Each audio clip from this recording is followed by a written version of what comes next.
Lance o seu pão sobre as águas, porque depois de muitos dias você o achará. Eclesiastes capítulo 11, verso 1. Essa frase de hoje, lança teu pão sobre as águas, ela é tanto útil quanto perigosa. E sabe por quê? Porque ninguém sabe bem o que exatamente isso significa. O que aqui é o seu pão aqui no texto? O que são essas águas? E qual que é o resultado prometido aqui?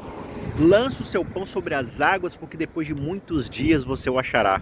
Só que isso levanta a seguinte pergunta: quem é que vai gostar de encontrar novamente o pão depois de vários dias, especialmente todo encharcado de água? Nem as águas, nem os muitos dias vão fazer muita coisa pela qualidade do pão. Qualquer que seja o investimento implícito nesse processo, o retorno de um pão velho e todo empapado certamente não inspira muito apetite pra gente. E às vezes os cristãos ensinam esse versículo como uma espécie de encorajamento à generosidade, à doação.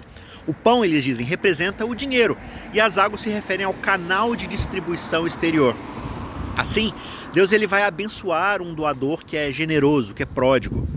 Bem, dar caridosamente para as pessoas, dinheiro, bens, comida, pode até ser uma certa aplicação do texto, como a gente vê.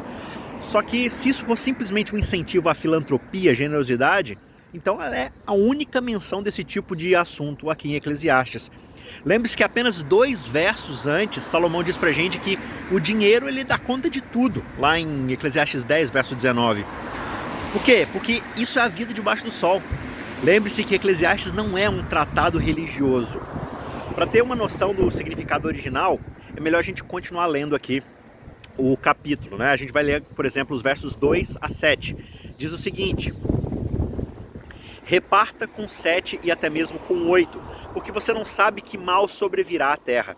Se as nuvens estão cheias, derramam chuva sobre a terra. Se uma árvore cair para o sul ou para o norte, no lugar em que cair, aí ficará. Quem somente observa o vento nunca semeará, e o que olha para as nuvens nunca fará colheita. Assim como você não conhece o caminho do vento, nem sabe como se formam os ossos no ventre da mulher grávida, assim também não entende as obras de Deus, que faz todas as coisas. Semeie a sua semente de manhã, e à tarde não fique de braços cruzados, porque você não sabe qual irá prosperar. Se esta, se aquela, ou se ambas serão igualmente boas. Doce é a luz, e agradável aos olhos é ver o sol. Nesse contexto, lançar o seu pão parece uma espécie sim de conselho financeiro. Só que não se trata simplesmente de doar dinheiro. Trata-se muito mais de diversificar seus investimentos para protegê-lo contra as variações do mercado. Agora, isso significa que o versículo não tem nada a ver com Deus? Na verdade, se você pensar bem, essa espécie de espírito de investimento, ela surge exatamente de uma visão muito particular de Deus e da realidade. Veja, as culturas antigas, elas faziam uma de 2 coisas com a riqueza. Ou elas acumulavam o dinheiro como uma proteção contra a escassez futura, ou elas exibiam essa riqueza toda demonstrando a sua posição cultural, o seu poder financeiro diante de outras nações. Agora, é claro que nem a acumulação, nem a exibição serão coisas muito boas para a economia. Tudo fica bastante estagnado quando o dinheiro é desviado ou desperdiçado num luxo desnecessário. Só que tanto Salomão quanto Jesus falam de uma outra espécie de abordagem. Pensa, por exemplo, lá na parábola de Jesus sobre os talentos, ou muitos outros textos e histórias em que se fala dos dons e do perdão de Deus em termos monetários, por exemplo. E aqui está uma terceira maneira da gente pensar a respeito do dinheiro: o investimento.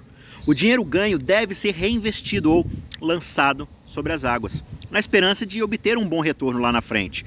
Existe uma confiança de que os recursos do mundo, eles não são como um armazém de comida enlatada, onde cada lata que você consome reduz o suprimento, obviamente, em uma lata a menos.